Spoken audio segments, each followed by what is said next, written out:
તો જય માતાજી, જય બાબા રામદેવ કે મિત્રો. અને મિત્રો જેની માથે બાબા રામદેવની મેર હોય ને એને તો પછી લીલા લેર જ હોય ને. તો આપણે એવા જ સવારમાં વાગ્યા 8 ને 10 મિનિટ થઈ અને કરી દીધું એ પાણી ચાલુ. અને લીલા ગદપમાં તમે જોઈ લો અત્યારમાં હે ને ઠંડી એવી છે. અને સુરત દાદા તો જે જો તમને બતાવું આટલે શેડા હે આંબો હે ને આંબા આડા આવે ને આવું કંઈક વાડીનું વેવ છે. ને આપણે જો વાઢેલા ગદપમાં અત્યારમાં તો કેરામ પાણી જાય છે એટલે આમાં તો ઓછી ટાઈટ હોય. ઓલામ જાય ને એટલે પછી પગ પલરે ને ઝાકર જોકે બહુ નથી, મીડિયમ છે, ઓછો ઝાકર બહુ નથી. અને દેડકો છે ચાલુ ને કૂવામાં મોટર ચાલુ છે એટલે એ કૂવામાં જાય એમાં પછી દેડકો ચાલુ એટલે એ ટાંકામાં જાય. તો અત્યારમાં કીધું ઘડીક પાણી વારી લઉં કારણ કે પછી પાણી વારવાનો ટાઈમ નહીં મળે. અત્યારમાં બોલવામાં જરાક કેવરાવ્યું પછી પાણી વારવાનો ટાઈમ નહીં મળે. શું કામ ખબર છે? એટલે તમે જોઈ લઉં કેરો ન ભરાઈ ગયો ને પછી કેરો વારવા પહેલાં જવું પડશે. તો અમારે છે ને ગામમાં ભાઈઓમાં અમારા ઓલા ફરિયાવાળા એટલે અમારા ભાઈ પણ ભીમ બાપા ને અમીર બાપા બે બાપા હતા ને એમાં અમીર બાપાના પરિવારમાં મયણું થઈ ગયું. તો એટલા માટે અહીંયા કણે કારણ કે જવાનું હોય કાયમ સાંજે વારું કરવા જવાનું અને દિવસનું પણ જવાનું હોય. લોકો આવતા હોય ને તો એટલે કીધું અત્યારમાં ઘડીક ટાઈમ મળે ને તો કીધું પાણી વારી લઉં પછી કાંઈ પાણી વારવાનો ટાઈમ મળશે નહીં. બપોર પછી પાછા આવીને પાછો ટાઈમ મળે તો કીધું આ એક ટાંકો ભીરો છે અને ચાલુ છે મોટર. તો કીધું ટાંકામાં હમાઈને એવું થઈ જાય એટલે થોડુંક આ ખૂણામાં વાર લઉં પાણી ટાંકા.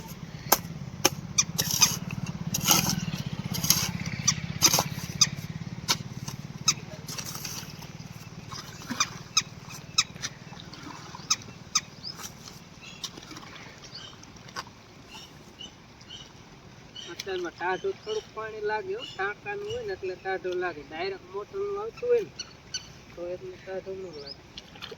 ટીટોળી મારી હારી જ રહી છે. અત્યારે પાણી વાંચે ને તે પેલા રાતે પાણી વાંચે ને તો રાતે ટીટોળી ઉપર રખડતી જોઈએ એ ટાઈટ ન હોય. સવારમાં ધોરિયમ નાય બે આખી એને મજે ટાઈટ નહીં મારતી હોય લકક પકક કરતી વાયલી છે. એને સવારમાં પાણી વારવાનું મજા પણ આવે ને થોડીક ટાઈટ પણ વાય કારણ કે ઠંડી હતી હોય ને એટલે વાય મીડિયમ હોય ને તો મજા આવે. હવે તો દીના જ વારા આવે ને દીનું વારો હોય તે પહેલાં એક વરા પહેલાં રાતના વારા આવતા ને રાતે પાણી વારવા જવું પડે.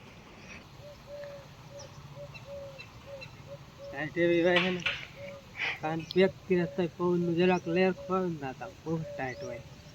નાઈન પોલ પર નાખું વારી ને પછી વિયો કેરા જોવા કેરો આટલે ભરે ને પછી નાખું વારી આવવાનું એટલે ગદપ કર્યા અત્યારમાં પાઈ દઉં ને તો આ થોડીક કાયણામાં પડી જતી ને એટલે આવું તો હાલતો જ ગમે એવી ટાઈટ હોય ને તો પાણી તો ખેડૂને વારવું જ પડે. આ કેરો રહ્યો ને એટલે ભરાઈ જાય ને એટલે પછી વાર લઈશ. આ કેરો પી ગયો હે પછી આમાં વારવાનું હે.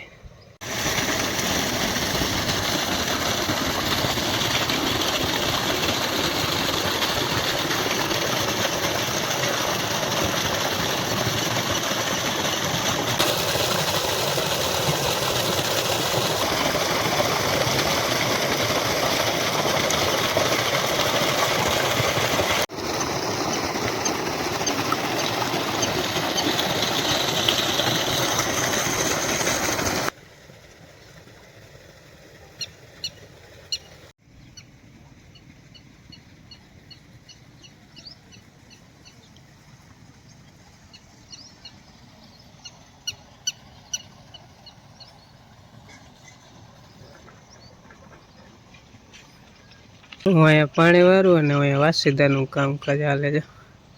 પડખે બગલા રખડે છે, ગલુડિયા રખડે છે, ભેંસે ખાણ ખાઈ લીધું છે ને બોરવાનું હાલે ફર્યું છે.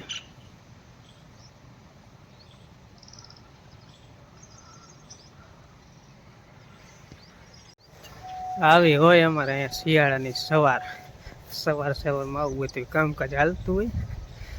અને શિયાળો ઠંડી હોય એટલે આવું બધો માહોલ હોય.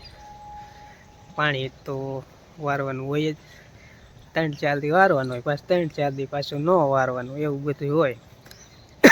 બાકી ખેતીનું જે કાંઈ કામ થોડું ઘણું હોય, ક્યારેક વધારે હોય, સિઝનમાં વધારે કામ હોય, અને સિઝન ન હોય તો થોડુંક ઓછું કામ હોય.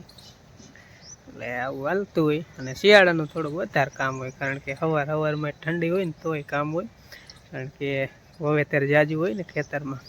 બાકી ઉનાળાની નહીં રાહત, ઉનાળાનું વાવેતર ઓછું હોય ખેતરમાં, અને ઠંડી ન હોય એટલે તકલીફ ઉનાળાની ઓછી પડે, શિયાળાની થોડીક તકલીફ પડે, પણ આમ મજા આવે. વાસીદું નાખવા જાય ઉકેડે, આપણે સેટેથી ઝૂમ કર્યું.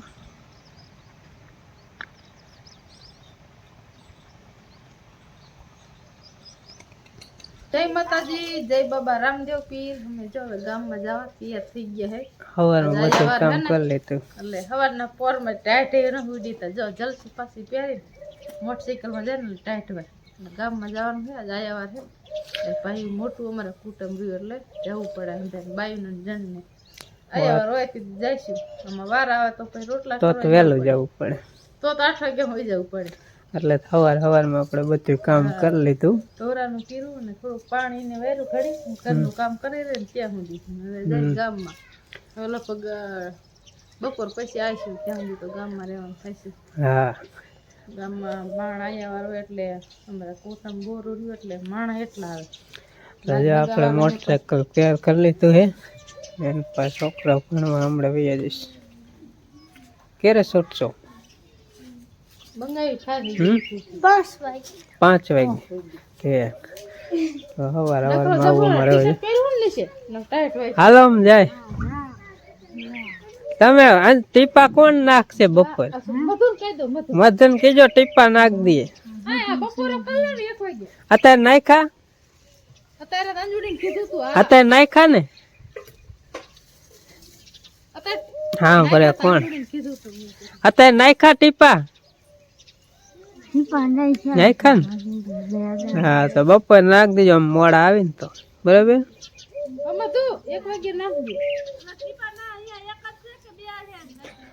હા એમાં 2 રહ્યા ને, એમાં પાતળી હાંકડી સીસી ખોખું રહ્યું ને એ એક નાખ દેવાનું. હા હા એ હાંકડું ખોખા મેં લ્યું ને. હા એટલે હાલો હવે આજે અમારા ઘરે બા એક રહી છે ને એમના ઘરે દેવાની છે, એની મમ્મી 2 જ રહી છે. અમે મોટા ભાઈને પહેલા મેલી આવ્યો અને હવે બીજા પેરામાં અમે 2 જાય. મોહન ભણો વહી ગયો, અંજી ભણો વહી ગઈ છે, ને અમે વયા જઈશું અહીંયા. તો અહીંયાથી આવશું લગભગ 2 વાગે માંડ આવશું. તો એટલા માટે જ અત્યારમાં આપણે વ્લોગ બનાવી રહ્યો. અને વિડીયો ગમ્યો તો લાઈક, ચેનલમાં હોય તો સબસ્ક્રાઈબ, અને ફરી મળીશું એક નેક્સ્ટ વ્લોગમાં. કારણ કે વ્લોગ અત્યારમાં બનાવ્યું નકર આજ વ્લોગ બનાવ્યું જ નહોતું. તો ચાલો મળી નેક્સ્ટ વ્લોગમાં. ત્યાં સુધી બધાને જય માતાજી, જય બાબા રામદેવ.